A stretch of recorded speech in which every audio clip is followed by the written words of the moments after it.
എല്ലാവർക്കും ക്രിസ്തുവിൽ വന്ദനങ്ങൾ അറിയിക്കുന്നു. ഇന്ന് പകലിൽ നമുക്ക് ഒരുമിച്ച് ദൈവസന്നിധിയിലായിരിക്കാൻ ദൈവം നൽകുന്ന നല്ല അവസരത്തിനായി കർത്താവിനെ സ്തുതിക്കുകയാണ്, വാഴ്ത്തുകയാണ്. 33-ാം സങ്കീർത്തനം അതിൻ്റെ 4-ാമത്തെ വാക്യം ഇപ്രകാരം പറയുന്നു: യഹോവയുടെ വചനം നേരുള്ളത്, അവൻ്റെ സകല പ്രവൃത്തിയും വിശ്വസ്തതയുള്ളത്. അവൻ്റെ സകല പ്രവൃത്തിയും വിശ്വസ്തതയുള്ളത്. എബ്രായ ലേഖനം 10:23 പ്രത്യാശയുടെ സ്വീകാര്യം നാം മുറുകെ പിടിച്ചുകൊള്ളുക. വാഗ്ദത്തം ചെയ്തവൻ വിശ്വസ്തനാണ്. അവൻ വിശ്വസ്തനുള്ള അവൻ്റെ പ്രവൃത്തിയും വിശ്വസ്തതയുള്ളതാണ്. ഒരിക്കൽ കൂടെ, അവൻ വിശ്വസ്തനായ ദൈവമാണെങ്കിൽ അവൻ പറയുന്നതും അങ്ങനെ തന്നെയായിരിക്കും, അവൻ്റെ പ്രവൃത്തിയും വിശ്വസ്തതയുള്ളതായിരിക്കും. ലോകത്തിൽ ഒരു വ്യക്തിക്കും വിശ്വസ്തത പാലിക്കാൻ കഴിയത്തില്ലെങ്കിലും വിശ്വസ്തനായി നമ്മോട് കൂടെ ഇരിക്കാമെന്ന് വാഗ്ദത്തം പറഞ്ഞ ഒരേ ഒരു വ്യക്തി അത് കർത്താവ് മാത്രമാണ്. ഏത് പ്രതിസന്ധിയാണെങ്കിലും, ഏത് പ്രതികൂലത്തിൻ്റെ കാലാവസ്ഥയാണെങ്കിലും, ഏത് രോഗത്തിൻ്റെ അവസ്ഥകളിലാണെങ്കിലും, ബെഡിൽ കിടപ്പിലാണെങ്കിൽ പോലും ദൈവത്തിൻ്റെ വിശ്വസ്തത അവിടെയും അനുഭവിച്ചറിയുവാൻ ഏതൊരു വ്യക്തിക്കും കഴിയും. കാരണം വാക്ക് പറഞ്ഞത് മനുഷ്യനല്ല, അത് ദൈവമായതുകൊണ്ട് ആ ദൈവത്തിൻ്റെ വിശ്വസ്തത അവിടെയും അനുഭവിച്ചറിയാൻ കഴിയും. ഇവിടെ പറയുന്ന വാക്യം: യഹോവയുടെ വചനം നേരുള്ളത്, അവൻ്റെ സകല പ്രവൃത്തിയും വിശ്വസ്തത ഉള്ളത്. ദൈവം പറയുന്നത് ചെയ്യത്തുള്ളൂ, ചെയ്യുന്നതേ പറയത്തുള്ളൂ. ഒരിക്കൽ കൂടെ, ദൈവം പറയുന്നതേ ചെയ്യത്തുള്ളൂ, പറയുന്നതേ കർത്താവ് ചെയ്യത്തുള്ളൂ. ഇന്ന് പകലിലും എത്ര പേർക്ക് ഹൃദയത്തിൽ നിന്ന് പറയാൻ കഴിയും: എൻ്റെ കർത്താവ് എന്നോട് പറഞ്ഞതേ എൻ്റെ ജീവിതത്തിനകത്ത് സംഭവിച്ചിട്ടുള്ളൂ, എന്നോട് ചെയ്തതേ അവൻ പറഞ്ഞിട്ടുള്ളൂ. ഇന്ന് പകലിൽ കർത്താവിനോട് പറയണം: അങ്ങയുടെ വിശ്വസ്തതയ്ക്കായി ഞങ്ങൾ നന്ദി പറയുന്നു. കഴിഞ്ഞ 361 ദിവസങ്ങൾ പിന്നിട്ട് നിൽക്കുമ്പോൾ ദൈവത്തിൻ്റെ വിശ്വസ്തത അനുഭവിച്ചറിഞ്ഞ ദൈവമക്കൾ അവരുടെ കരങ്ങളെ ശക്തമായി ഉയർത്തി ആ സ്വർഗത്തോട്ട് നോക്കിയിട്ട് പറ: കർത്താവേ, അങ്ങയുടെ വിശ്വസ്തതയ്ക്ക് നന്ദിയെന്ന്. എപ്പോഴും നമ്മൾ കേൾക്കും ദൈവത്തിൻ്റെ വിശ്വസ്തത, ദൈവത്തിൻ്റെ വിശ്വസ്തത. തിരിച്ചൊരു ചോദ്യം: നീ വിശ്വസ്തനായിരുന്നു? ദൈവം വിശ്വസ്തനായിരുന്നേ. ദൈവം വിശ്വസ്തനായിരുന്നു. ദൈവം വിശ്വസ്തനായിരുന്നത് കൊണ്ടാണ് ഇന്ന് പകലിൽ എൻ്റെ മുമ്പിൽ നിങ്ങൾ ചെയറിലിരിക്കുന്നത്. എത്രയോ പേർക്ക് നിൽക്കുവാൻ മാത്രം കഴിഞ്ഞിരിക്കുമ്പോൾ ഇരിക്കുവാനുള്ള ആരോഗ്യം കർത്താവ് തന്നെങ്കിൽ അത് ദൈവത്തിൻ്റെ വിശ്വസ്തതയാ. നോക്കിക്കേ, വിശ്വസ്തനായിരുന്നു. ഞാൻ കഴിഞ്ഞൊരു വർഷം ദൈവം എനിക്ക് വിശ്വസ്തനായിരുന്നു. പക്ഷെ കഴിഞ്ഞൊരു വർഷം ഞാൻ ദൈവസന്നിധിയിൽ വിശ്വസ്തനായിരുന്നു. വിശ്വസ്തത ആയിരിക്കുക എന്ന് പറഞ്ഞാൽ എന്താ? എൻ്റെ ജീവിതത്തെക്കുറിച്ച് ദൈവത്തിൻ്റെ പദ്ധതിയിൽ ഞാൻ വിശ്വസിക്കുകയും ആ പദ്ധതിക്ക് വേണ്ടി ദൈവം എന്നോട് പറഞ്ഞ കാര്യം ഞാൻ അനുസരിക്കുകയും ചെയ്യുന്നതാണ് ദൈവത്തോടുള്ള എൻ്റെ വിശ്വസ്തത എന്ന് പറയുന്നത്. ഒരിക്കൽ കൂടെ ഞാൻ മനസ്സിലാകാൻ വേണ്ടി നിർത്തി പറയാൻ ആഗ്രഹിക്കുന്നു. എൻ്റെ ജീവിതത്തെക്കുറിച്ച് ദൈവത്തിൻ്റെ പദ്ധതി എന്താണെന്ന് അവൻ പറഞ്ഞത് ഞാൻ കേട്ട് അനുസരിക്കുകയും ആ ദൈവിക പദ്ധതിക്ക് വേണ്ടി എന്താണോ ദൈവം എന്നോട് പറഞ്ഞത് അത് ഞാൻ അനുസരിക്കുകയും ചെയ്യുക എന്നുള്ളതാണ് ദൈവത്തോടുള്ള വിശ്വസ്തത എന്ന് പറയുന്നത്. അത് നമുക്ക് ഒരു പക്ഷെ മനസ്സിലാക്കാൻ കഴിയത്തില്ലെങ്കിലും മാനുഷിക ബുദ്ധിക്കൊത്താത്ത കാര്യങ്ങളാണെങ്കിലും ഒന്ന് വിശ്വസിക്കണം: കർത്താവ് എന്നോട് പറഞ്ഞ ഏത് ദൂതും അത് നിറവേറുന്ന ദിവസമുണ്ട്, അത് നിറവേറുന്ന സമയങ്ങളുണ്ട്. യിരെമ്യാവിന്റെ പുസ്തകം 29:10 വായിക്കേണ്ട, ഞാൻ പറഞ്ഞു പോകാം.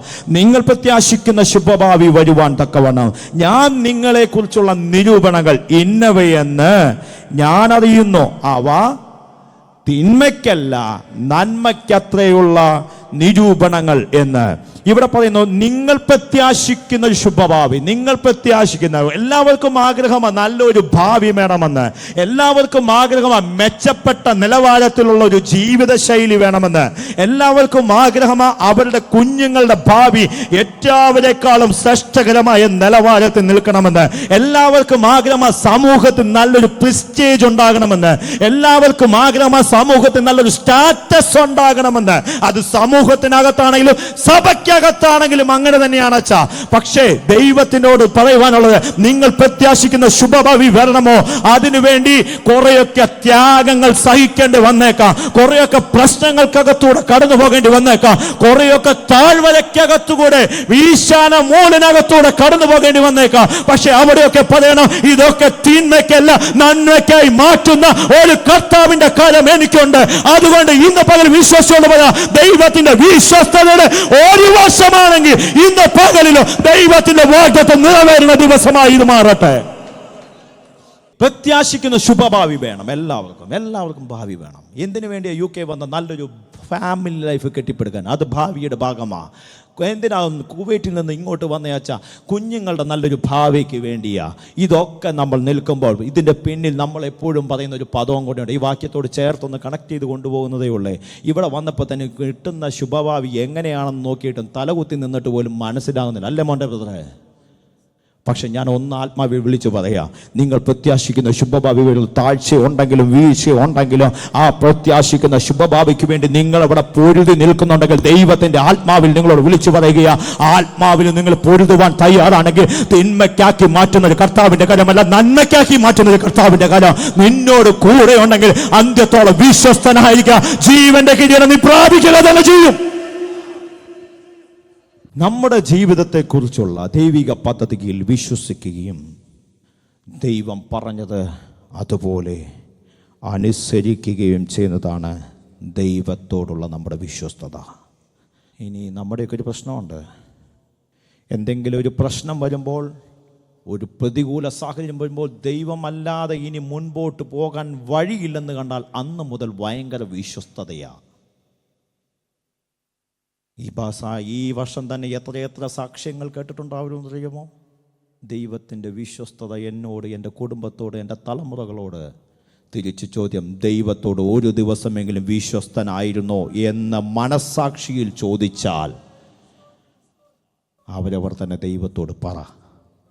ഇന്നത് പകലിൽ ഈ മെസ്സേജ് ഞാനിവിടെ കൈമാറുമ്പോൾ ആരോടൊക്കെയോ പരിശുദ്ധാത്മാവിൽ ദൂത് കൈമാറുന്നുണ്ട്.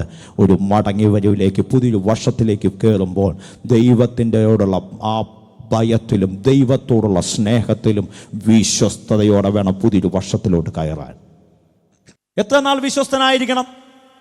സ്നാനപ്പെടുത്തുവാനായിട്ട് സ്നാനകർത്താവ് ആ കുളത്തിലോട്ട് ഇറങ്ങി നിന്നേച്ച് സ്നാനപ്പെടുന്ന ആ വ്യക്തിയെ ആ വെള്ളത്തിൽ നിന്ന് പൊങ്ങി വരുമ്പോൾ ആ വ്യക്തിയുടെ തലയിലോട്ട് കൈവച്ചിട്ട് ആ അഭിഷിക്തൻ പറയുന്ന ഒരു പദമുണ്ട്, മരണപര്യന്തം വിശ്വസ്തനായിരിക്കുക, എന്നാൽ ജീവന്റെ കിരീടം പ്രാപിക്കും. ഇന്നലെ വരെ ജീവിച്ച വ്യക്തിയെ കുഴിച്ചിട്ടു, ഇനി മുതൽ ജീവിക്കുന്ന ക്രിസ്തുവിന് വേണ്ടിയാ. നീ ഒരു പുതിയ സൃഷ്ടിയാണെങ്കിൽ ഇന്നലകളിൽ പ്രാപിച്ചതും ഇന്നലകളിൽ നഷ്ടബോധം വന്നതും എല്ലാം അവിടെ കുഴിഞ്ഞു മാറണം. ഇനി അത് പൊന്തി വരാൻ പാടില്ല. അതുകൊണ്ട് അഭിഷിക്തൻ പറയുന്നത്, ഇന്നലെ വരെ ജീവിച്ചവൻ അവിടെ കൊണ്ട് മരിച്ചു, ഇനി പുതിയത്, ഇനി ജീവിക്കുന്നത് ക്രിസ്തുവാ. മരണപര്യന്തം എന്നൊക്കെ മലയാളത്തിൽ പറയുമ്പോൾ ഇച്ചിരി ബുദ്ധിമുട്ടാ. ഈ ഒറ്റ വാക്കിൽ ഇങ്ങനെ പറയാം, മരണം എന്ന് ഈ ഭൂമിയിൽ നിന്ന് ആയുസ് തന്ന കർത്താവ് നിന്റെ ജീവനെ എടുത്തു മാറ്റുന്നു. ആ ദിവസം വരെയും വിശ്വസ്തനായിരിക്കണം. ആരോട്? ദൈവത്തോട്. മരണപര്യന്തം എന്നൊക്കെ പറയുമ്പം ഒരുപക്ഷെ നമുക്കത് വായിച്ച് മനസ്സിലാക്കാനൊക്കെ ഇച്ചിരി പാടായിരിക്കും. മലയാളത്തിന്റെ കട്ടിയേറിയ പദങ്ങളൊക്കെയാ ഇങ്ങനെ അങ്ങ് പറയുന്ന ഏറ്റവും ബുദ്ധി. എന്നാണോ ജീവൻ തന്ന കർത്താവ് എൻ്റെ മൂക്കിൽ നിന്ന് ജീവശ്വാസം വലിക്കുന്ന ആ സെക്കൻഡ് വരെയും ദൈവസന്നിധിയിൽ വിശ്വസ്തനായിരിക്കണം. അപ്പൊ എന്നുവരെ വിശ്വസ്തനായിരിക്കണം? മരണം വരെ. ഈ ഭൂമിയിൽ ദൈവം ആയസ് തരുന്ന സമയം വരെയും ഏതെങ്കിലും പ്രത്യേക സമയത്തോ ഏതെങ്കിലും പ്രത്യേക കാലഘട്ടങ്ങളിലോ ഏതെങ്കിലും പ്രത്യേക സന്ദർഭത്തിൽ മാത്രം ചർച്ച വരുമ്പോൾ മാത്രം വിശ്വസ്തനായിരിക്കുന്ന ഒരു കർത്താവിന്റെ മകനായിട്ടായിരിക്കാനല്ല നിന്നെ വിളിച്ചത്. ഏത് സമയത്താണെങ്കിലും, ജോലി സ്ഥലത്താണെങ്കിലും, ഭവനത്തിനകത്താണെങ്കിലും, നിന്റെ യാത്രയുടെ വേളകളാണെങ്കിലും, എവിടെ ഏത് സാഹചര്യത്തിനകത്താണെങ്കിലും ദൈവത്തോട് നീ വിശ്വസ്തനായിരിക്കണം. എല്ലാവരുടെയും ഒരു ചിന്തയാണ് ദൈവത്തോട് ഒരു അഭേദ്യമായ ബന്ധം ഉണ്ടാകണം. എല്ലാ ദൈവദാസന്മാരും പറയുന്ന, ഞാനും ഇടയ്ക്കിടയ്ക്ക് പറയുന്നൊരു പദമാണ്, ദൈവത്തോട് അഭേദ്യമായ ഒരു ബന്ധം എനിക്ക് വേണം. ദൈവത്തോട് അഭേദ്യമായ ഒരു ബന്ധം വേണം. അതിനെന്ത് ചെയ്യണം? എല്ലാവരും പറയും നല്ലൊരു ബന്ധം വേണം, എല്ലാം ബന്ധം വേണം. എങ്ങനെയാണ് ബന്ധം ഉണ്ടാക്കുന്നത്? ദൈവത്തോട് കൂടുതലായ ശക്തമായൊരു ബന്ധം വേണമോ? ശക്തമായ ഒരു സാന്നിധ്യം അനുഭവിച്ചറിയണമോ? ദൈവത്തോട് വിശ്വസ്തനായിരുന്നാൽ മതി. എബ്രായ ലേഖനം 11:1 പറയുന്നു, വിശ്വാസം എന്നതോ ആശിക്കുന്നതിന് ഉറപ്പും കാണാത്ത കാര്യങ്ങളുടെ നിശ്ചയമാകുന്നു. 11:6 ഇങ്ങനെ പറയുന്നു, എന്നാൽ വിശ്വാസം കൂടാതെ ദൈവത്തെ പ്രസാദിപ്പിക്കുവാൻ കഴിയുന്നതല്ല. റോമാലേഖനം 10:17 പറയുന്നു, വിശ്വാസം കേൾവിയാലും കേൾവി ക്രിസ്തുവിന്റെ വചനത്താലും വരുന്നു. അങ്ങനെയെങ്കിൽ നോക്കിക്കേ, വിശ്വാസം എന്നതോ ആശിക്കുന്നതിന് ഉറപ്പ് കാണാത്ത കാര്യങ്ങളുടെ നിശ്ചയമാണ്. ദൈവത്തെ വിശ്വസിക്കുന്നെങ്കിൽ മാത്രമാണ് ദൈവത്തോടുള്ള കൂടുതലുള്ള ബന്ധം ഉണ്ടാകുന്നത്. തൻ്റെ ഭർത്താവിനെ എത്രമാത്രം വിശ്വസിക്കുന്നോ, അവനുമായി എത്രമാത്രം ബന്ധപ്പെടുന്നോ, അങ്ങനെയിരിക്കും കുടുംബ ബന്ധത്തിന്റെ ഭദ്രതയെങ്കിൽ.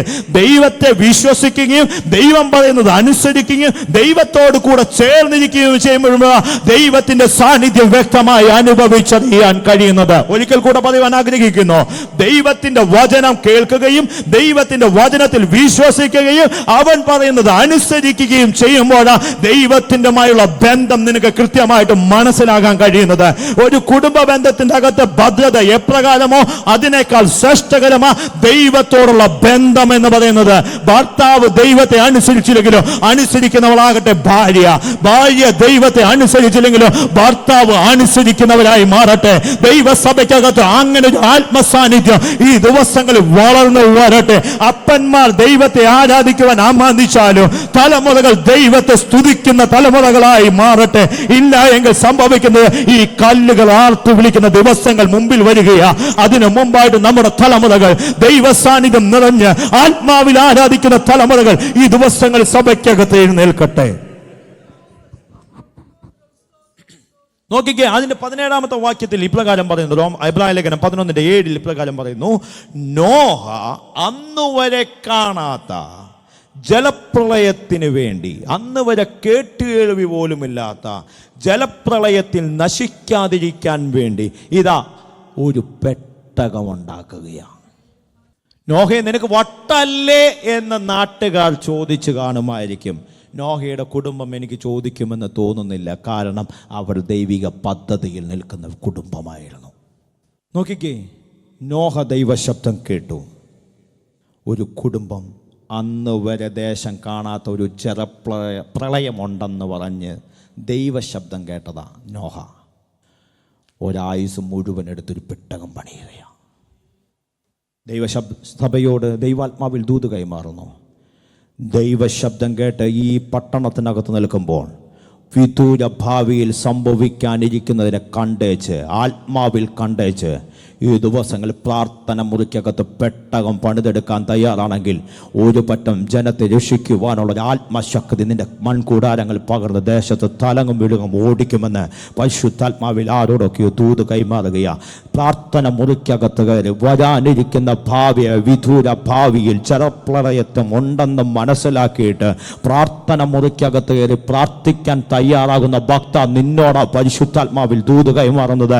ആ പ്രളയത്തിനകത്ത് ആകെ 8 പേരാണെങ്കിലും ആ 8 പേരെ കൊണ്ട് ദേശത്ത് ഇളക്കി മറിക്കാൻ കഴിയുമെന്ന് പരിശുദ്ധാത്മാവിൽ ദൂത് കൈമാറുകയാണ്. നോക്കിക്കേ, നോഹ അതുവരെ കേട്ടുകേൾവിയില്ല, നോഹയുടെ കുടുംബം അതുവരെ കേട്ടുകേൾവിയില്ല, ഒരു വ്യക്തിയും അതുവരെ അന്ന് വരെ കൃഷി ചെയ്തുകൊണ്ട് ഭൂമിയിൽ നിന്ന് മഞ്ഞ് പെയ്യുന്നു, തണുപ്പ് കൊണ്ടാണ് ഭൂമി കൃഷി ചെയ്തുകൊണ്ടിരുന്നത്.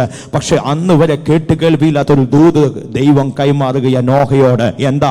മഴ പെയ്യാൻ പോകുക, ജലപ്രളയം സംഭവിക്കാൻ പോകുക, നീയും നിന്റെ കുടുംബം രക്ഷ പ്രാപിക്കണം. പക്ഷെ നീയും കുടുംബം മാത്രം രക്ഷപ്പെട്ട പോലെ കൂടെയുള്ള കുറെ എണ്ണത്തിന് രക്ഷിക്കണമെന്ന് എനിക്ക് ആഗ്രഹമുണ്ട്. അതുകൊണ്ട് നീ പ്രസംഗിച്ചും കൂടെ നടക്കുക. വളരെ ഷെയിമുള്ള കാര്യമാണ് ചിലപ്പോൾ ദൈവം നമ്മളോട് പറയുന്നത്. മറ്റുള്ളവരുടെ മുമ്പിൽ വിഡ്ഢിവേഷമാണെന്ന് തോന്നിയേക്കാം. പക്ഷെ ദൈവം നിന്നോട് പറയുന്നത് അനുസരിക്കുവാൻ തയ്യാറാണെങ്കിൽ അവന്റെ പേര് ദൈവത്തിന്റെ വിശ്വസ്തദാസൻ.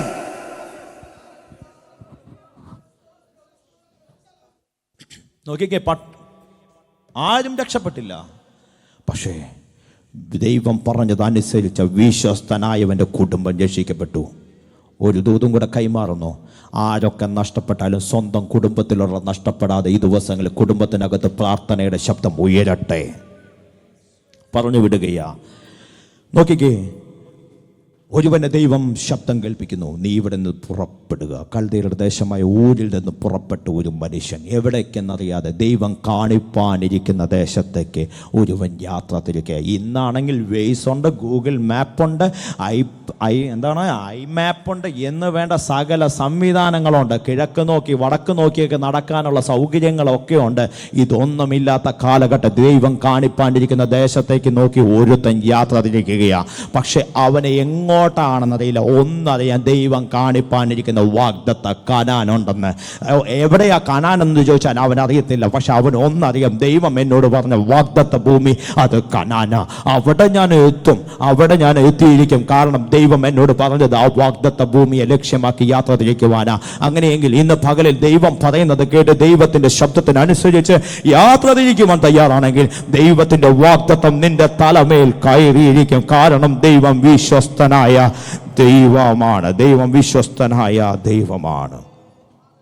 മത്തായിയുടെ സുവിശേഷം 12-ാം അധ്യായം അതിൻ്റെ 50-ാമത്തെ വാക്യത്തിൽ ഇപ്രകാരം പറയുന്നു, എൻ്റെ സ്വർഗസ്ഥനായ എൻ്റെ പിതാവിൻ്റെ ഇഷ്ടം ചെയ്യുന്നവൻ അത്രേ എൻ്റെ സഹോദരനും എൻ്റെ സഹോദരിയും എൻ്റെ അമ്മയുമാകുന്നു എന്ന്. ഇങ്ങനെ പറയുന്ന എൻ്റെ പിതാവിൻ്റെ ഇഷ്ടം ചെയ്യുന്നവൻ എൻ്റെ സഹോദരനും സഹോദരിയും അമ്മയും ആകുന്നു. എൻ്റെ പിതാവിൻ്റെ ഇഷ്ടം ചെയ്യുന്നവൻ, എൻ്റെ പിതാവിൻ്റെ ഇഷ്ടം ചെയ്യുന്നവൻ, പിതാവിൻ്റെ ഇഷ്ടം ചെയ്യുന്നവൻ ആ വിശ്വസ്തൻ. ഒരിക്കൽ കൂടെ പറയുന്നു, പിതാവിൻ്റെ ഇഷ്ടം ചെയ്യുന്നവന് അവൻ വിശ്വസ്തൻ. ഒരു കുടുംബത്തിലേക്ക് നോക്കിക്കേ, അപ്പൻ അമ്മ 2 മക്കൾ അടങ്ങുന്ന കുടുംബം, എൻ്റെ സഹോദരനും എൻ്റെ സഹോദരിയും എന്ന് കർത്താവ് പറയുമ്പോൾ അതൊരു ഫാമിലിയാണ്. ആമേൻ. നിങ്ങൾ എൻ്റെ കൂടെ വരുന്നു വിശ്വസിക്കുന്നു. എൻ്റെ സഹോദരനും എൻ്റെ സഹോദരിയും എൻ്റെ അമ്മയും എന്ന് പറയുമ്പോൾ അതൊരു കുടുംബമാണ്. അങ്ങനെയെങ്കിൽ ഈ ദിവസങ്ങൾ വിശ്വസ്തൻ എന്ന നീ പേര് കേൾക്കണമോ, ആ ദൈവത്തിൻ്റെ കുടുംബത്തിനകത്തേക്കൊന്ന് കയറിച്ചെല്ല്. ഇന്നലകളിൽ കയറാൻ പറ്റിയില്ലെങ്കിൽ ഇന്ന് കയറിച്ചെല്ല്.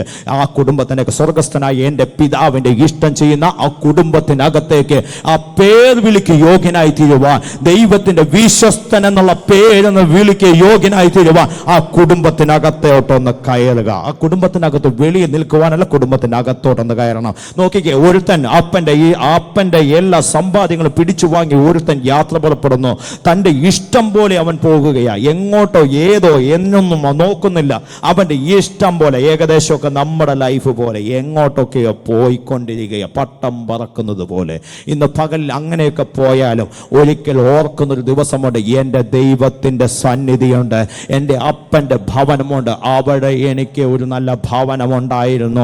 അവിടേക്ക് ഞാൻ തിരിച്ചു പോയാൽ എൻ്റെ അപ്പൻ എന്നെ കയറ്റുമെന്ന് പറഞ്ഞൊരു മടങ്ങി വരവിലേക്ക് ഇന്ന് പകൽ മനസ്സൊരുക്കി മടങ്ങി വരുവാൻ തയ്യാറാണെങ്കിൽ ദൈവത്തിൻ്റെ വിശ്വസ്തത നിന്റെ തലമേൽ ഒഴിക്കുന്ന ദിവസമാണെന്ന് പരിശുദ്ധാത്മാവിൽ ആരോടൊക്കെയോ ബുദ്ധി ഉപദേശിക്കുകയാണ്. നോക്കിക്കേ, ഒരു ഫാമിലിക്കകത്ത് അപ്പനും അമ്മയും 2 മക്കളും ഉണ്ടെന്ന് വെച്ചോ. ഇവർക്കാർക്കും ഏതെങ്കിലും പ്രയാസം ഉണ്ടെങ്കിൽ, അപ്പൻ്റെ പ്രശ്നമാണെങ്കിൽ അമ്മയും മക്കളും അതിനകത്ത് ഇടപെട്ടിരിക്കും. മക്കളുടെ പ്രശ്നമാണോ, അപ്പനും അമ്മയും ഒരുപോലെ അതിനകത്ത് ഇടപെട്ടിരിക്കും. എൻ്റെ ഇഷ്ടം, എൻ്റെ പിതാവിൻ്റെ ഇഷ്ടം ചെയ്യുന്നവൻ എന്ന പേരിന് നീ യോഗ്യനാണെങ്കിൽ നിന്റെ പ്രശ്നത്തിനകത്ത് അവൻ ഇറങ്ങി വരാതിരിക്കുമോ? എടാ, മനുഷ്യനായ എൻ്റെ കൊച്ചിൻ്റെ കാര്യത്തിന് വേണ്ടി എൻ്റെ ഭാര്യയും ഞാനും കൂടെ ഇറങ്ങിത്തിരിക്കുമെങ്കിൽ, എൻ്റെ വൈഫിൻ്റെ ഒരു ആവശ്യത്തിന് വേണ്ടി ഞാൻ ഇറങ്ങിത്തിരിക്കുമെങ്കിൽ, സ്വർഗസ്ഥനായ ദൈവത്തിൻ്റെ കുടുംബത്തിനകത്ത് നിൽക്കുന്ന നിന്റെ പ്രശ്നത്തിൻ്റെ അകത്ത് കർത്താവ് ഇറങ്ങി വരില്ല എന്നാണ് വിശ്വസിക്കുന്നത്. ദാനിയേലിനെ നോക്ക്, ഒരു പ്രശ്നത്തിനകത്ത് പെട്ടു, അതിനകത്ത് തകർന്നു പോകുമെന്ന് അവൻ ചിലപ്പോൾ ചിന്തിച്ചു കാണുമായിരിക്കും. പക്ഷെ ആ പ്രശ്നത്തിനകത്തേക്ക് ഇറങ്ങി വന്ന് കർത്താവ് അവനെ കരയ്ക്ക് വീഴ്ച് ആ ഗുഹയ്ക്കകത്തുനിന്ന് വെളിയിൽ കൊണ്ടുവന്നെങ്കിൽ ഇന്ന് പകൽ ഗുഹയ്ക്കകത്ത് പോകത്തില്ലെന്നല്ല, സിംഹത്തിന്റെ മടയ്ക്കകത്തേക്ക് ചെന്ന് കയറത്തില്ലെന്നല്ല വചനം പറഞ്ഞത്. അതിനകത്ത് പോകേണ്ടി വന്നാലും നിന്നെ വെളിയിൽ കൊണ്ടുവന്ന് സമാധാനത്തോടെ നിർത്തുന്ന ഒരു കർത്താവിന്റെ കരമുണ്ടെന്ന ദൈവവചനം പറയുന്നതെങ്കിൽ ഇന്ന് പകൽ ആത്മാവിൽ പറ, ദൈവത്തിന്റെ വിശ്വസ്തതയുടെ വശം അതിന് നന്ദി പറയുക.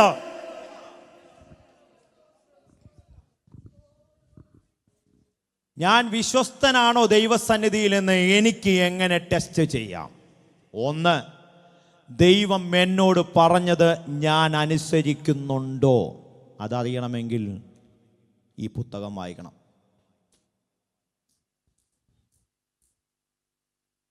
2, ഞാൻ ഇതനുസരിക്കുന്നുണ്ടോ എന്ന് അറിയണമെങ്കിൽ ദൈവസന്നിധി പ്രാർത്ഥിക്കാൻ ഒഴിക്കണം. ഈ 2 നടക്കുമെങ്കിൽ ഉറപ്പ്. ദൈവത്തോടുള്ള അനുസരണം ദൈവത്തിലുള്ള നമ്മുടെ വിശ്വാസത്തെ ശക്തിപ്പെടുത്തും. ദൈവത്തിലുള്ള വിശ്വാസം നമ്മുടെ അനുസരണത്തെ ശക്തിപ്പെടുത്തും. ഒരിക്കൽ കൂടെ പറയാൻ ആഗ്രഹിക്കുന്നു, ദൈവത്തോടുള്ള അനുസരണം ദൈവത്തിലുള്ള നമ്മുടെ വിശ്വാസത്തെ ശക്തിപ്പെടുത്തും. ദൈവത്തിലുള്ള വിശ്വാസം നമ്മുടെ അനുസരണത്തെ ശക്തിപ്പെടുത്തും. രണ്ടും ഒരുപോലെ അഭേദ്യമായ ബന്ധമുണ്ട്. ദൈവത്തോട് ഒരു തരി അനുസരണവുമില്ല, ദൈവത്തെ ഒരു തരി വിശ്വാസവുമില്ല, പിന്നെ എങ്ങനെ ലൈഫിനകത്ത് ഒരു ദൈവിക പ്രവൃത്തി നടക്കും? പച്ച മലയാളത്തിൽ പറഞ്ഞ പിശാച് അരങ്ങ് തകർത്ത് വാഴുന്നൊരു കുടുംബമായിരിക്കും. അപ്പം ചോദിക്കാം, പാസ്റ്റർ, ദൈവസഭയ്ക്കകത്ത് ആരാധനയ്ക്ക് വരുന്നവരല്ലേ, രക്ഷിക്കപ്പെട്ടതല്ലേ, സ്നാനപ്പെട്ടതല്ലേ, അഭിഷേകത്തിൽ നിറഞ്ഞ് ആരാധിക്കുന്നതല്ലേ, ഇതൊക്കെ ഉണ്ടായിട്ടും എന്തേ ഇങ്ങനെ എന്ന് ചോദിച്ചാൽ ഒന്നുമില്ല പറയാനായിട്ട്. ദൈവത്തെ അനുസരിക്കുക, ദൈവത്തെ വിശ്വസിക്കുക, ഇതേ ഉള്ളൂ പറയാൻ എനിക്ക്. ഇത് രണ്ടും നീ ചെയ്യുമെങ്കിൽ നിൻ്റെ തലമുറയും അനുഗ്രഹിക്കപ്പെട്ടിരിക്കും. ഒരു പക്ഷെ അല്പസമയത്തിന് അവരുടെ ഇഷ്ടത്തിന് ഓടിയാലും ചൂണ്ടലിട്ട് പിടിക്കുന്നത് പോലെ പിടിച്ചു കൊണ്ടുവന്ന് നിർത്തുന്ന ദിവസങ്ങൾ നിൻ്റെ കണ്ണുകൊണ്ട് നീ കണ്ടിരിക്കും. കാരണം ദൈവം പറഞ്ഞത് ബോഷ്കല്ല, അവൻ പറഞ്ഞത് വാക്ക. മനുഷ്യൻ മാറിയാലും, ആകാശം മാറിപ്പോയാലും, ഭൂമി മാറിപ്പോയാലും, സമുദ്രം മാറിപ്പോയാലും ദൈവത്തിൻ്റെ വാഗ്ദത്തങ്ങൾക്ക് ഒരു മാറ്റവും സംഭവിച്ചിട്ടില്ലെങ്കിൽ, നോക്കിക്കേ, ഫറവോൻ്റെ അടിമത്തത്തിൽ കിടന്ന് നിലവിളിച്ച ഒരു കൂട്ടം ഇസ്രായേൽ ജനമാണ് അടികൊണ്ട് വേദനിച്ച്, എന്താ പറയുക, നമ്മുടെ ഭാഷയിൽ പറഞ്ഞ മേൽപോട്ടും ഗതിയില്ല, കീഴ്പോട്ടും ഗതിയില്ല, ഒരു പരഗതിയുമില്ലാതെ നിലവിളിക്കുമ്പോൾ മോശെ എന്ന പ്രവാചകനിലൂടെ ദൈവശബ്ദം കേട്ട് യാത്ര പുറപ്പെടുകയാ മിസ്രൈമിൽ നിന്ന്. മോശയുടെ വാക്കാൽ ദൈവശബ്ദം കേട്ട ഇസ്രായേൽ ജനതയാ. ഞാൻ പറയുന്ന പദങ്ങൾ നിങ്ങൾ ശ്രദ്ധിച്ച് കേൾക്കണമേ. നിങ്ങൾ ആമേൻ പറഞ്ഞില്ലെങ്കിലും കുഴപ്പമില്ല. ഇന്ന് പകലിൽ ചില ജീവിതങ്ങൾക്കകത്തേക്ക് ഇത് കയറണമെന്ന് എനിക്ക് നിർബന്ധമുണ്ട്. നോക്കിക്കേ, ദൈവജനം ദൈവശബ്ദം കേട്ടാണോ മിസ്രൈമിൽ നിന്ന് പുറപ്പെട്ടത്? അതെ. സംഹാരദൂതൻ തുടരില്ലെന്ന് പറഞ്ഞ് വിശ്വാസം വർദ്ധിച്ചായിരുന്നോ? ഗോശേൻ ദേശത്ത് ഒരു മരണവും ഉണ്ടായില്ല. ആദ്യജാതന്മാർ ഒറ്റൊരെണ്ണം മരിച്ചില്ല. ദൈവശബ്ദം കേട്ടല്ലേ ഇറങ്ങിത്തിരിച്ചത്? അതെ. ഫറവോനും സൈന്യവും ചെങ്കടലിങ്കൽ തള്ളിയിട്ട് അവർ വീണത്, മരിച്ചു കിടക്കുന്നത് രാവിലെ എഴുന്നേറ്റപ്പോൾ കണ്ട ഇസ്രായേൽ ജനമല്ലേ? അതെ. പക്ഷേ യാത്രയുടെ ദൂരം കൂടി, യാത്രയുടെ ദൈർഘ്യം വർദ്ധിച്ചു. കാലിലെ ചെരുപ്പ് തേഞ്ഞു പോയില്ല, അവർക്ക് മുഷിഞ്ഞ വസ്ത്രം ഉണ്ടായില്ല. ആഹാരത്തിന് ആകാശത്തിലെ കിളിവാതിലുകളത്തുള്ള മന്ന വർഷിപ്പിച്ചു, കിഴക്കൻ കാറ്റടിപ്പിച്ച് മരുവാസികൾക്ക് ആഹാരം നൽകി. മന്നയും കാടപ്പക്ഷിയും മൂക്കിൽ നിന്ന് ചാടത്തക്ക നിലവാരത്തിൽ ദൈവം അവർക്ക് വേണ്ടി ആഹാരം തുറന്നു.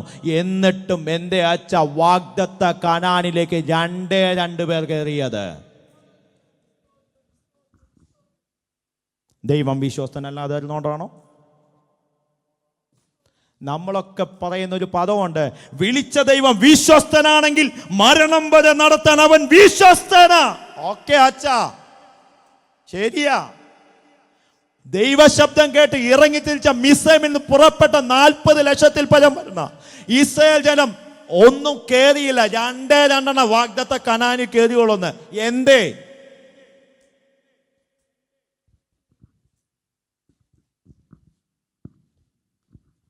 ദൈവത്തോട് അവിശ്വസ്തനായിരുന്നത് കൊണ്ടാണ്.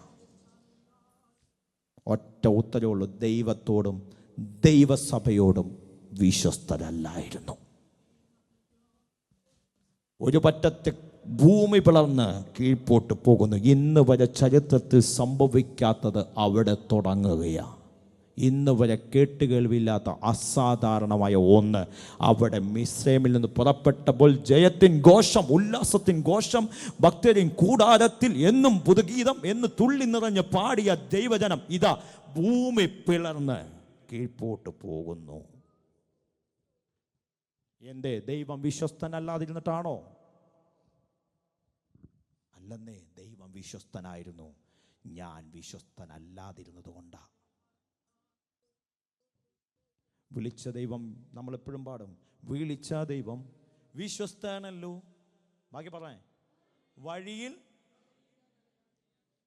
ചോദ്യം, മിസ്രൈമിൽ നിന്ന് പുറപ്പെട്ടപ്പോൾ അലയേണ്ട ആവശ്യം ഉണ്ടായിരുന്നോ? മിസ്രൈമിൽ നിന്ന് പുറപ്പെട്ടപ്പോൾ മരുഭൂമിയിൽ കിടന്ന് ഉഴലേണ്ട ആവശ്യം വരുമായിരുന്നോ? ഇല്ലായിരുന്നു അച്ഛ, 3 ദിവസം കൊണ്ട് അപ്പുറം കയറാമായിരുന്നു. പക്ഷെ മത്സരം ആഭിജാത്യം പോലെ കൊണ്ടു നടന്ന ഒരു ജനതയായതുകൊണ്ട് 40 വർഷം കടന്ന് നടക്കുകയാണ്. ഇന്ന് പകലിൽ ദൈവാത്മാവിൽ ദൂത് കൈമാറുന്നു. ഒരാളെയും കൂടെ എനിക്ക് തൊട്ടു പോകാൻ വേഗത്തിൽ ഓടിക്കൊണ്ടിരിക്കുകയാണ്. ഒരാളെയും കൂടെ തൊടാനുണ്ട്. നോക്കിക്കേ, ഓടിപ്പോകുന്ന കൂട്ടത്തിൽ ദൈവത്തോട് മത്സരിക്കുന്ന ഒരു ജനത. നോക്കിക്കേ, എത്ര പ്രശ്നങ്ങളാ. പാമ്പ് കടിക്കുന്നു, പിച്ചള സർപ്പത്തെ ഉയർത്തുമ്പോൾ എന്ത് ചെയ്യുന്നു? അവിടെ ബാധ വിട്ടൊഴിയുന്നു. എന്തൊക്കെ പ്രശ്നങ്ങളാ. എന്നിട്ടും മനം തിരിഞ്ഞോ? ഇല്ല. ദൈവം പറഞ്ഞതെന്താ? വാഗ്ദത്ത കനാൻ നിങ്ങൾക്കുണ്ട്, പാലും തേനും ഒഴുകുന്ന ഒരു ദേശം അവിടെയുണ്ട്. അവിടേക്ക് ഇന്നലകളിൽ നീ അനുഭവിച്ച മിസ്രൈമിൽ 400 വർഷത്തിന്റെ കണക്കിനകത്ത് പെട്ട് നീ നരകിച്ച് കിടക്കുകയല്ലേ. ഇനി നിന്റെ കുടുംബത്തിനകത്ത് ഉല്ലാസത്തിന്റെയും ജയത്തിന്റെയും ഘോഷമുണ്ട്. അത് നിനക്ക് തരുന്നത് വാഗ്ദത്ത കനാനില്ല. ഈ മിസ്രൈമിന്റെ മണ്ണിലല്ല അത് ലഭിക്കുന്നത്, വാഗ്ദത്ത കനാനിനകത്ത് അത് ലഭിക്കുന്നത്. അതുകൊണ്ട് നീ ഇവിടെ നിന്ന് പുറപ്പെടുമെന്ന് പറഞ്ഞപ്പോൾ, യാത്രയുടെ ദൈർഘ്യം കൂടിയപ്പോൾ മത്സരബുദ്ധി വന്നെങ്കിൽ ഇന്ന് പകൽ പരിശുദ്ധാത്മാവിൽ ആരോടൊക്കെയോ ദൂത് കൈമാറുകയാ. ജനിച്ച നാൾ മുതൽ കേൾക്കുന്ന ദൈവശബ്ദമായിരിക്കും. ഒരു പക്ഷെ കർത്താവ് നാളെ വരുമെന്ന്, കർത്താവ് മറ്റന്നാൾ വരുമെന്ന്, അടുത്ത വർഷം വരുമെന്ന് പല കൺവെൻഷൻ വേദികളിലും പല ശുശ്രൂഷകന്മാരും ശുശ്രൂഷയുടെ ശബ്ദം കേട്ട് കാണും. പക്ഷെ കാലദൈർഘ്യം മാറി, വർഷങ്ങൾ കഴിഞ്ഞു, എന്നിട്ട് കർത്താവ് വന്നില്ല. ഇനി കർത്താവ് വരാൻ പോകുന്നില്ലെന്ന് വിശ്വസിക്കുന്നുണ്ടെങ്കിൽ ഇന്ന് പകൽ ഇതുപോലെ അരിഷ്ടത പിടിച്ചൊരു ജനം വേറെ ഇല്ലെന്ന്. തിന്നുക, കുടിക്കുക, നാളെ ചാകുമെന്നുള്ള ചിന്തയോടെയാണെങ്കിൽ ഇന്ന് പകൽ ദൈവാത്മാവിൽ ദൂത് കൈമാറുന്നു. കർത്താവിന്റെ വരവ് ഏറ്റവും ആസന്നമായി കൊണ്ടിരിക്കുകയാണ്. ഒരുങ്ങുവാൻ തയ്യാറാണോ? കാലദൈർഘ്യം കൂടുമ്പോൾ ദൈവത്തോടും ദൈവസഭയോടും ദൈവവചനത്തോടും മറുതലിച്ച് നിൽക്കാതെ ദൈവവചനത്തോടും ദൈവശബ്ദത്തോടും കൂറുകാട്ടി സ്നേഹത്തോടെ മുൻപോട്ട് പോകാൻ തയ്യാറാണെങ്കിൽ വാഗ്ദത്ത കനാൻ ലഭിക്കാൻ ഇടയെ തരും. ഇസ്രായേൽ ജന 40 ലക്ഷത്തിൽ പരം വരുന്ന ഇസ്രായേൽ ജനം ഉണ്ടായിരുന്നു. പക്ഷെ വാഗ്ദത്ത ഭൂമിയിലോട്ട് കയറിയത് 2 അങ്ങനെയെങ്കിൽ ഈ കുടുംബത്തിനകത്ത് മഹനീയം ടെൽഫോർഡ് സഭ എന്ന ഈ കുടുംബത്തിനകത്തുനിന്ന് 2 അല്ല കയറേണ്ടത്, 32 കുടുംബത്തിനകത്തൊന്നും എല്ലാ എണ്ണം കയറണം. ഈ കുടുംബത്തിനകത്ത് അവിടെ നിന്ന് പറഞ്ഞു പോകട്ടെ. 12 മണിക്ക് മുമ്പ് എൻ്റെ വചന ശുശ്രൂഷ നിർത്തണമെന്ന് എനിക്ക് ആഗ്രഹമുണ്ട്. അപ്പോസ്തല പ്രവൃത്തികളുടെ പുസ്തകത്തിൽ 5-ാം അധ്യായത്തിൽ ഒരു വ്യക്തിയെ പറയുന്നുണ്ട്. നിങ്ങൾക്കറിയാം, അനന്യ സഫീറ, 2 പേരും. അവരോട് ആരും പറഞ്ഞില്ല, ഒരു അപ്പോസ്തലനും പറഞ്ഞില്ല നിങ്ങളെല്ലാം വിറ്റ് കൊണ്ടുവരുവീനെന്ന്. ആരും പറഞ്ഞില്ല, അവരോട് ആരും പറഞ്ഞില്ല. ബർന്നബാസ് എന്നൊരുത്തന് വെളിപ്പാട് കിട്ടി. അവനുള്ളതൊക്കെ കൊണ്ടുപോയി വിറ്റ് അവൻ മുഴുവൻ കൊണ്ടുവന്ന് ദൈവദാസന്മാരുടെ കാൽക്കൽ വെച്ചു. ഈ നമുക്കും ഇങ്ങനെയൊക്കെയാണ്. ചാരെങ്കിൽ എന്തെങ്കിലുമൊക്കെ കാണിക്കുന്ന കണ്ട പിന്നെ നമ്മളും അതുപോലെ ചെയ്തില്ലെങ്കിൽ എന്തോ ഒരു പറമോണ്ടത്, എന്തോ ഒരു ഇതാ. ഇതിൻ്റെ പേരാ പറയാൻ പറഞ്ഞത്.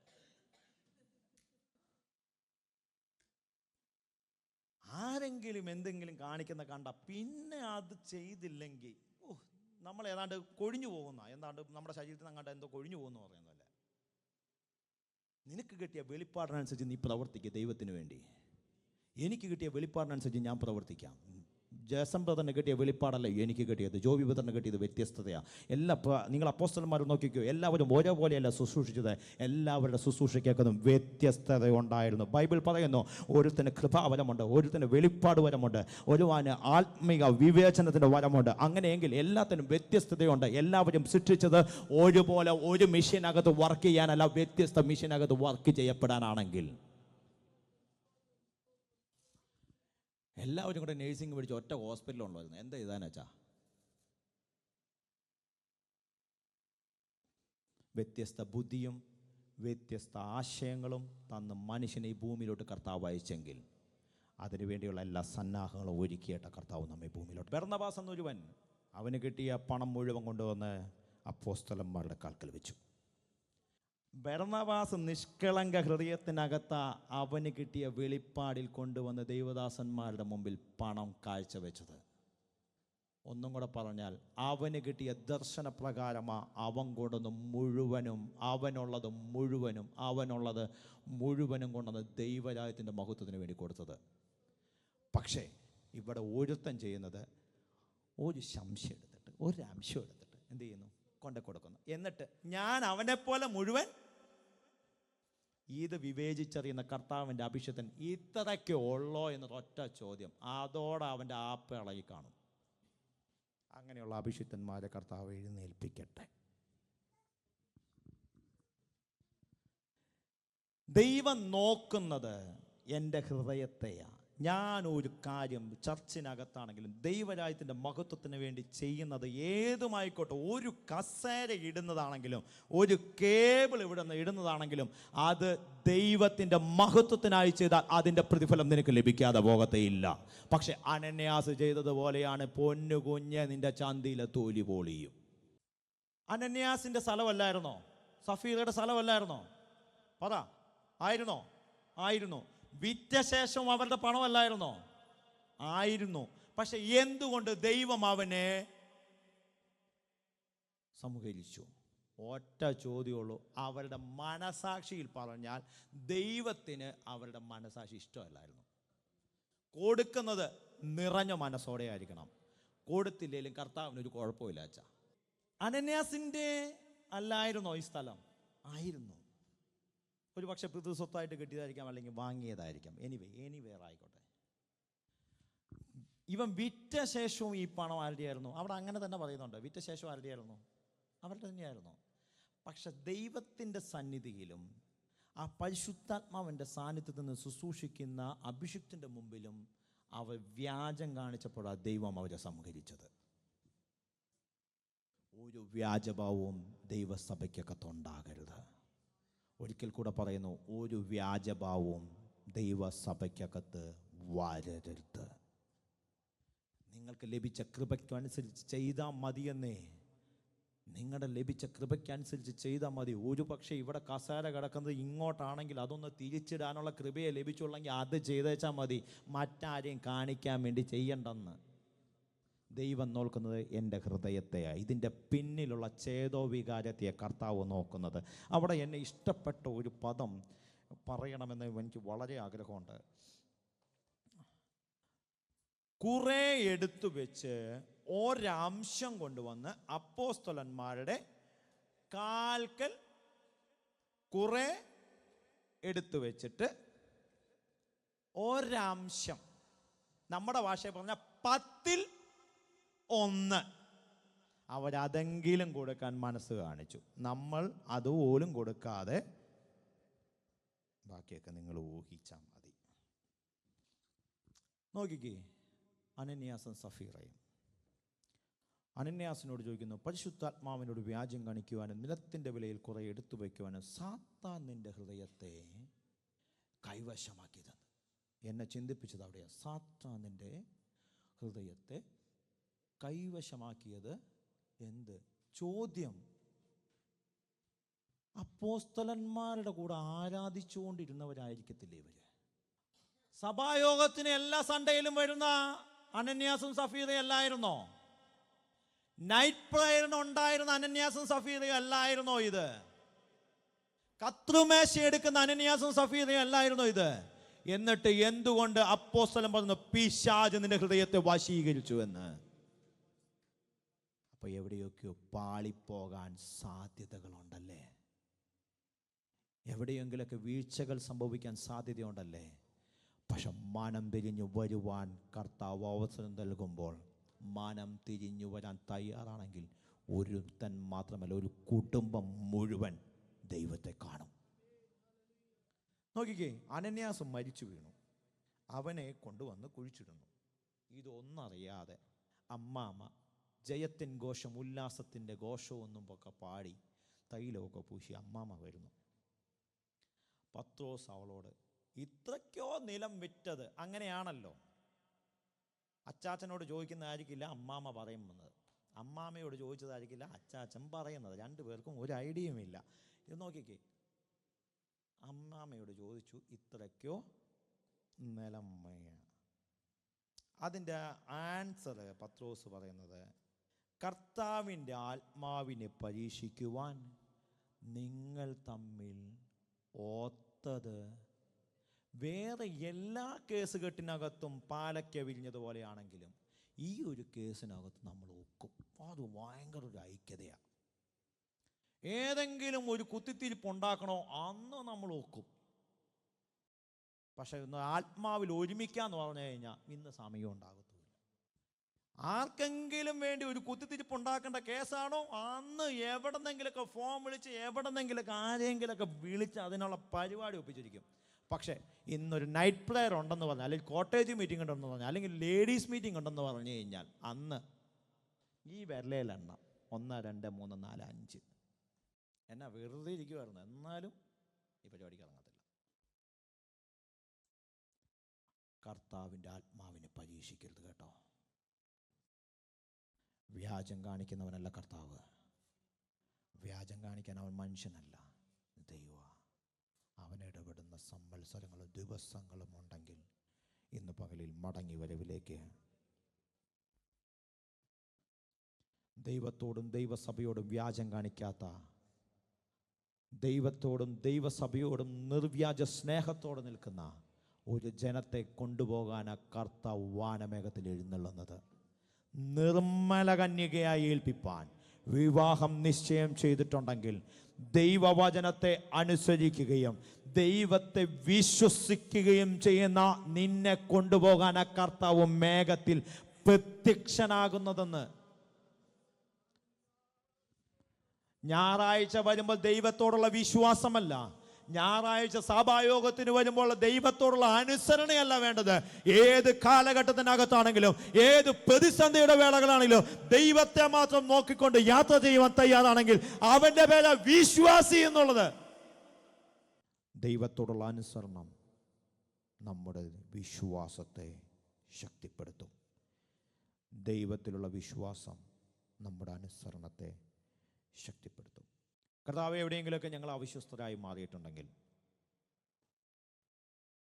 കർത്താവ് ഒന്നും മടങ്ങി വരുവാൻ ശുഭഭാവി ഉണ്ടെന്ന് ദൈവിക ദൂതുണ്ട്.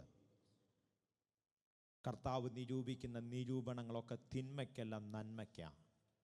കർത്താവ് ആ ശുഭഭാവിയിലേക്ക് വാഗ്ദത്ത കനാനുണ്ടെന്ന് ദൂത് പറഞ്ഞിട്ട് ഭൂമി വിളർന്ന് കോരഹിനെയും അവൻ്റെ കൂടെയുള്ള ജനത്തെയും വിഴുങ്ങിക്കളഞ്ഞെങ്കിൽ വിളിച്ചിറക്കിയവൻ വിശ്വസ്തന, അന്ത്യത്തോളം നടത്താൻ അവൻ വിശ്വസ്തന. പക്ഷെ ദൈവത്തോടുള്ള വിശ്വസ്തത കൈമോശം വരാതെ മുമ്പോട്ട് യാത്ര ചെയ്യുവാൻ തയ്യാറാണെങ്കിൽ സഭായോഗങ്ങളെ ഉപേക്ഷയായി വിചാരിക്കരുതെന്ന് ദൈവം പറഞ്ഞിട്ടും സഭായോഗമൊക്കെ ചെറിയൊരു മൂക്കിപ്പനിക്ക് തുമ്മലിനും വേണ്ടി മാറ്റി വെക്കുന്നുണ്ടെങ്കിൽ ഞാൻ അടിയുറച്ച് വിശ്വസിച്ചുകൊണ്ട് ദൈവസന്നിധി നിന്നുകൊണ്ട് എനിക്ക് കിട്ടിയ വെളിപ്പാട് എന്ന് പറഞ്ഞാൽ നിന്നെ കൊണ്ടുപോകാനല്ല കർത്താവ് വരുന്നത്. മൂക്കിപ്പനി കാരണം ജോലി മാറ്റിവെക്കാൻ തയ്യാറല്ലല്ലേ? മൂക്കിപ്പനി കാരണം നാട്ടിൽ പോകാൻ എടുത്തു വെച്ച ടിക്കറ്റ് മാറ്റിവെക്കത്തില്ലെങ്കിൽ സഭായോഗത്തിന് വരുന്നത് മാറ്റിവെക്കുന്നതാണെങ്കിൽ നിന്നെ കൊണ്ടുപോകാനല്ല കർത്താവ് വരുന്നത്. ഈ വചനത്തിലൂടെ പുതിയൊരു വർഷത്തിലേക്ക് പ്രവേശിക്കുവാൻ, കാലുകൾ എടുത്തു വയ്ക്കുവാൻ ഏതാനും മണിക്കൂറുകൾ മാത്രം ശേഷിച്ചു നിൽക്കുമ്പോൾ ഇന്നലകളിൽ എൻ്റെ ജീവിതത്തിനകത്ത് അവിശ്വസ്തത വന്നിട്ടുണ്ടെങ്കിൽ, ഇന്നലകളിൽ എവിടെയെങ്കിലൊക്കെ മൂലച്യുതി വന്നിട്ടുണ്ടെങ്കിൽ കർത്താവെ, എന്നെ ഒന്ന് അങ്ങയുടെ വിശ്വസ്തദാസൻ എന്നുള്ള പേരിന് യോഗ്യനാക്കി മാറ്റണേ. എനിക്കറിയാം, ആരാധനയ്ക്ക് വരുമ്പോൾ ഇവിടുത്തെ ജോലിയുടെ കാര്യങ്ങളൊക്കെ നോക്കണം, ശരിയാണ്, ഞാൻ അതിനൊക്കെ പറയുന്നു, ഓക്കെയാണ്. പക്ഷേ അനാവശ്യമായിട്ടൊക്കെ ആരാധനയ്ക്ക് മുടക്കം വരുത്തുന്നുണ്ടെങ്കിൽ, വേണമെങ്കിലൊക്കെ ശ്രമിച്ചാൽ വരാൻ കഴിഞ്ഞിട്ടും ഭവനത്തിൽ യാത്തിരിക്കുന്നുണ്ടെങ്കിൽ ഞാൻ പറയുന്നു, നിങ്ങൾ അവിശ്വസ്തരായിരുന്നു. തെളിവ് എന്താണെന്ന് വെച്ചാൽ ഈ സഭായം കഴിഞ്ഞ് എൻ്റെ അടുത്ത് വന്നാൽ മതി, ഞാൻ വ്യക്തമായി തെളിവ് കാണിച്ചു തരാം ബൈബിളിൽ നിന്ന്. കർത്താവിനോട് പറ, കർത്താവേ, അങ്ങയുടെ വിശ്വസ്തതയ്ക്ക് ഞങ്ങൾ നന്ദി പറയുന്നു. പരിശുദ്ധ പിതാവേ, ഈ നല്ല സമയത്തിനായി സ്തോത്രം.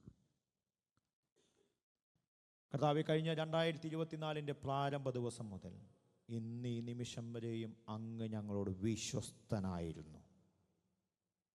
ഇന്ന് പകലിലും അങ്ങ് വിശ്വസ്തരായ ദൈവമായി ഞങ്ങളോട് കൂടി വരുന്നു. കർത്താവ്, ഞങ്ങൾ വിശ്വസ്തരായിരുന്നോ എന്നുള്ള ചോദ്യം ഇന്ന് പകലിൽ ഞങ്ങളുടെ മുമ്പിലിട്ടിരിക്കുന്നു. ഒരാത്മീക കർത്താവെ, ഒരു ശോധന ചെയ്യുവാൻ ഇന്ന് പകൽ ഒരുക്കണം.